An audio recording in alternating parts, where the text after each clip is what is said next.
ఈ రోజు మనం చేసుకుంటున్న ఈ సభలో మనందరం ఆనందంగా ఫ్యాన్ల కింద కూర్చొని గాలి పీల్చుకుంటూ కుర్చీల పైన కూర్చున్నాం కదా.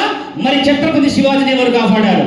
గమనించండి, ఛత్రపతి శివాజీ మనందరినీ కాపాడాడు కదా. ఛత్రపతి శివాజీని నవమాసాలు పోసిన ఆయన తల్లి కాపాడిందమ్మా. ఒక స్త్రీ శక్తి కాపాడింది. ఆయనకి ఎంతటి ధైర్యం, ఆయనకి పుట్టుకతోనే ఇస్తూ ఉంటే మరి దేశాన్ని చీల్చడానికి వచ్చిన ఒక్కొక్కడి కండలని నరకడానికి ఎవరు శక్తినిచ్చారు? ఒక తల్లి ఇచ్చిలేదా?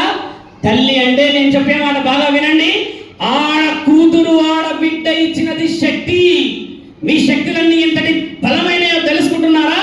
ఈరోజు ఆడవాళ్ళన్నింటి చాలా చాలా చాలా సమస్యల్లో కానీ ఇంకేమైనా పైశాచికతమైన ఆనందం కానీ మధ్యలో ఇంకా కామవాంఛలకు కానీ చూస్తున్నాం మనము. ఒక్కసారి శివంగులని వీరనారులని కూడా చదువుకొని తెలుసుకోవాలి. అక్కడక్కడ ఉంటారు కదా పోలీస్ ఆఫీసర్స్, లేకపోతే ఇంకా వీరవనితలు ఉన్నారంటారు కదా. మరి అలాంటి గొప్ప విషయాలు మాట్లాడుకోలేరా మీరందరూ?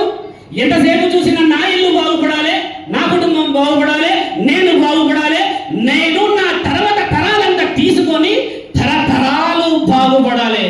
ఏమా ఒక్కసారి కాలం చేసిన తర్వాత మట్టి కూడా తీసుకుపోలేము, మనం మట్టి కూడా తీసుకుపోలేము. ఈరోజు నిలబడ్డాం అందరం భూమి పైన, ఒక సమయం భూమి కింద ఉంటాం మనందరం. అర్థమైందా? మరణం శాశ్వతమైనది. మిత్రులారా గుర్తుపెట్టుకోండి, నీ గురించి ఆలోచించే జ్ఞాపకం చాలా బలమైనది. మరి జ్ఞాపకాన్ని సంపాదించాలంటే మీరందరూ అహర్నిశలు సనాతన ధర్మాన్ని కాపాడాలా వద్దా? ఛత్రపతి శివాజీ ఏ సంవత్సరంలో పుట్టాడో మీ అందరికీ తెలుసా? తెలుసా? ఎవరికైతే తెలుసా ఛత్రపతి శివాజీ ఎప్పుడు పుట్టాడో? చాలా తక్కువ శాతం, 16వ శతాబ్దంలో పుట్టాడు. దండయాత్రలు చేస్తూ అన్నారు. 500 సంవత్సరాల తర్వాత కూడా ఆయనని గుర్తు చేసుకుంటున్నామనంటే మరి ఆయన రక్తం మన నరనరాల్లో ఉందా లేదా? ఆ పౌరుషం ఉన్నదా లేదా? మీ అందరిలో ఉన్నదా? నా జాతిని కాపాడుకుందామా? నా ఇతిహాసాన్ని కాపాడుకుందామా? మీరందరూ అవునన్నా కాదన్నా ఏదన్నా ఒక మాట అనాలా? అలా ఆశ్చర్యంగా చూడడానికి నన్ను ఇక్కడికి పిలవలేదు. బాగా గమనించండి, మన శాసనాన్ని కాపాడుకుందామా? మన ధర్మాన్ని కాపాడుకుందామా? మన భవిష్యత్తుని కాపాడుకుందామా? మన ఇతిహాస పురాణాలని తాళపట్ట గ్రంథాలని కాపాడుకుందామా? ఎలా కాపాడుకుందాం ఇప్పుడు చెప్పగలగాలి. కాపాడుకుందాం అనగానే మీరందరూ కాపాడుకుందాం అన్నారు కదా. మరి ఎలా కాపాడుకోవాలి? ఛత్రపతి శివాజీ గారి దగ్గర ఆయుధం ఉన్నది. ఆ ఆయుధం ఎవరిచ్చారు? ఆయుధం ఎవరిచ్చారు? ఛత్రపతి శివాజీ యొక్క గురువు ఎవరు? గురువు ఎవరు? గురువు ఎవరు? పరిపూర్ణమైన సమాధానం వస్తే నేను కూడా నా మీరిచ్చిన సమయాన్ని సద్వినియోగం చేస్తా. ఇప్పుడు ఆయన గురువు ద్వారా వచ్చిన ఆ శిష్యనికాన్ని అంటే గురువు బలమైన వాడా కాదా? తెలివైన వాడే కదా. మరి ఈరోజు గురువులంతా ఎక్కడికి పోయారమ్మా? మరి ఆ గురువులని గౌరవిస్తున్నామా? ఆ గురువులంతా ఎక్కడ ఉన్నారు? మన సనాతన ఇతిహాసాన్ని కాపాడుకోవడానికి గురువులు ఎక్కడున్నారు? గురువులందరూ ఇంకా ఒక్కొక్క మహాపుణ్యక్షేత్రంలో దాగి ఉన్నారు. మహాకుంభమేళాన్ని చూసారా? మహాకుంభమేళాన్ని చూసారా? చాలా మంది వెళ్ళిండొచ్చు కదా. ఎన్ని కోట్ల మంది వచ్చారు సాధువులు అక్కడికి? 15 కోట్ల మంది. ఇప్పుడు వెళ్ళి వెతుకుతే వాళ్ళు ఎక్కడున్నారో కనబడరు. అని అంటే మీకు వాళ్ళ అవసరం ఉన్నంత వరకు వారి సమాజంలోకి రారు. సమాజంలోకి వాళ్ళు రావాలన్నా, సాధువులు గురువుల యొక్క గౌరవం పెరగాలన్నా మీరంతా మేమంతా మనమంతా సనాతన ధర్మం అంతా అని అనుకుంటేనే వాళ్ళు బయటికి వస్తారు. అవునా కదా? గౌరవం లేని చోటికి వస్తారా? ఈరోజు మీరు నన్ను పిలిచారు, అక్కడక్కడ ఫ్లెక్సీలు పెట్టారు, లేదంటే ఇంకేదో ఫోన్లో మాట్లాడుకుంటూ ఉన్నప్పుడు వచ్చారు. ఒక అర్ధగంట ఆలస్యం అయిందని మిత్రులు ఫోన్లో చెప్తూ ఉంటే చాలా ఆనందమైంది. జీవితాలు ఎక్కడ ఆలస్యమై ఎలిసిపోయి రోడ్డు పైన మద్యం తాగి ఎన్నో కుటుంబాలు ఉన్నాయి ఎక్కడ. మరి వారికి సమయం లేదా? వారి గురించి కేటాయించాల్సిన అవసరం లేదా? ఈ రోజు భవిష్యత్ అంతా పిల్లలు. ఎంతమంది పిల్లలు వచ్చారు సభకు చెప్పండి? ఎంతమంది పిల్లలు వచ్చారు చెప్పండి అమ్మా. ఇక్కడ పిల్లలు వచ్చారు కదా. ఒక ముచ్చటైన మాట ఆర్ఎస్ఎస్ వారికి మనసా వాచాన అంతఃకరణ శుద్ధితో కృతజ్ఞతలు చెప్పేది ఏమిటంటే, రాముల వారి కళ్యాణం చేస్తూ ఉంటే రాముడే వచ్చేసాడేమో అనిపించేంత చక్కగా చేశారు వాళ్ళు. ఎంత బాగుంటుంది కదా మన సంస్కృతి చూపిస్తూ ఉంటే. మరి మన సంస్కృతి చూపిస్తూ ఉంటే మన నేత్రానికి అంత ఆనందం అయితే పాటిస్తున్న వాళ్ళకి ఎంత ఆనందం కావాలమ్మా. అహర్నిశలు మన శాసనాన్ని కాపాడుతున్న వాళ్ళకి ఎంత ఆనందం కావాలమ్మా. కాబట్టి ఇలాంటి చేస్తున్న కుర్తారంటే ఎప్పుడైతే పిల్లల గురించి చెప్తూ ఉన్నప్పుడు, ఒక రాముడి గురించి వైభవం చెబుతూ ఉన్నప్పుడు చాలా మందికి తెలియకుండానే నటిస్తూ ఉంటారు. అందులో నటించకండి. మన జీవితం, నిజమైన జీవితం పూర్వీకులు ఋషి పరంపర నుంచి ఇచ్చిన గౌరవం అని నేర్పించండి. 10 సార్లు బాగా గమనించాలి. పద్మవ్యూహం మీ అందరికీ తెలుసు అనుకుంటా. మహాభారత ఇతిహాస వృత్తాంతంలో తల్లి ద్రౌపది మాత శ్రీకృష్ణుడి గురించి అంటూ ఉంటే, సుభద్రం నా అన్నయ్య నిద్ర వస్తలేదు అన్న ఒక సమయంలో చెల్లి నేను చెప్తానులే అని చెప్పి ఒక వ్యూహం చెప్తూ ఉంటాడు పద్మవ్యూహం గురించి.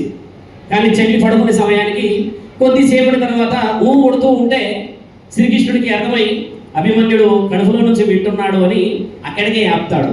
చూసారా, గురువు యొక్క విషయం చెప్తున్నా, బాగా గమనించాల్సిన విషయం. దేవుడు అంటే దేవతల కడుపులో పుట్టాడు ఆయన గారు.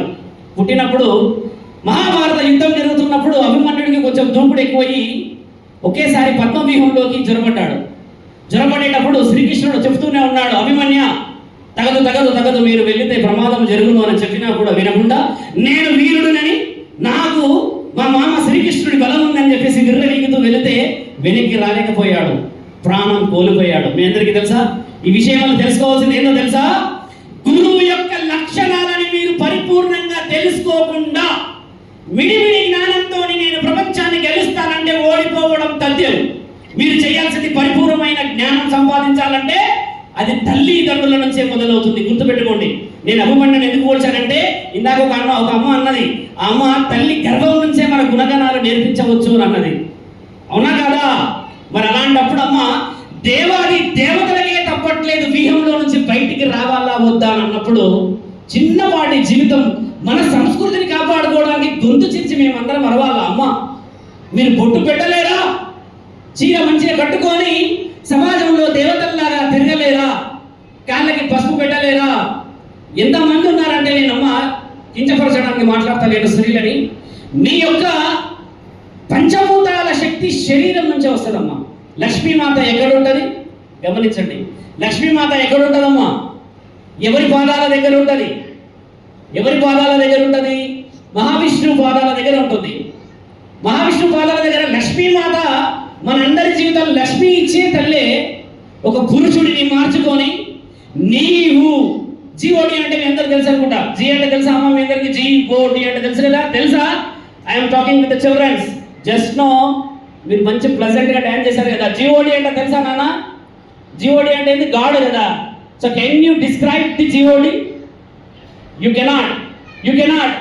One ancestor who came earlier of 18th century in our India to know the culture, to know the divine and spiritual power. ఆయన డిసిషన్ ఏమి ఇచ్చాడు తెలుసా?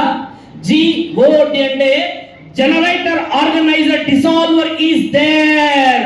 అక్కడ జనరేట్ కాబడతారు ఆధ్యాత్మికంగా గురువులు, అక్కడ ఆర్గనైజ్ చేయబడతారు వాళ్ళు సాధువు సత్పురుషులు యోగులయ్యి. డిసాల్వ్ అంటే వాళ్ళు కనుమరుగు చెయ్యాలి అని అంటే నీలకంఠుడి వలె వాళ్ళందరి కంఠములో విషం ఉంటుంది, కానీ ప్రేమ ఆప్యాయతలను మాత్రమే చూపిస్తారు. దట్ ఈస్ కాల్డ్ GOD అని అంటే దేవుడిని చూడాలంటే భారతదేశానికి వెళ్ళండి అని అన్నాడు ఆయన. మీరు చూసారా దేవుడినమ్మా? మీరు చూసారా? ఎక్కడో ఉన్న ఆంగ్లంలో ఉన్నవాడు వచ్చి మన కుంభమేళలో మునిగిపోయి ఇది మహాభారతం, ఇది మహాభారతదేశం అని చెబుతూ ఉంటే, ఇక్కడున్న మనందరము, ఇక్కడున్న మన తల్లులు, యువకులు, చిన్న పిల్లలు మన దేశ యొక్క గొప్పతనం చెప్పట్లేరమ్మా. చెప్పుతారా? ఇంగ్లీష్లో మాట్లాడతారా? ఇప్పుడు నేను ఇంగ్లీష్లో మాట్లాడాను ఎందుకంటే నేను ఎడ్యుకేటెడ్ అని మీకు తెలియాలి కదా. ఎందుకంటే సంస్కారం చాలా ముఖ్యమైనది మన దగ్గర. సంస్కారం హీరోలు పోయి సనాతన ధర్మాన్ని కాపాడుతా ఉంటే కుదరదమ్మా.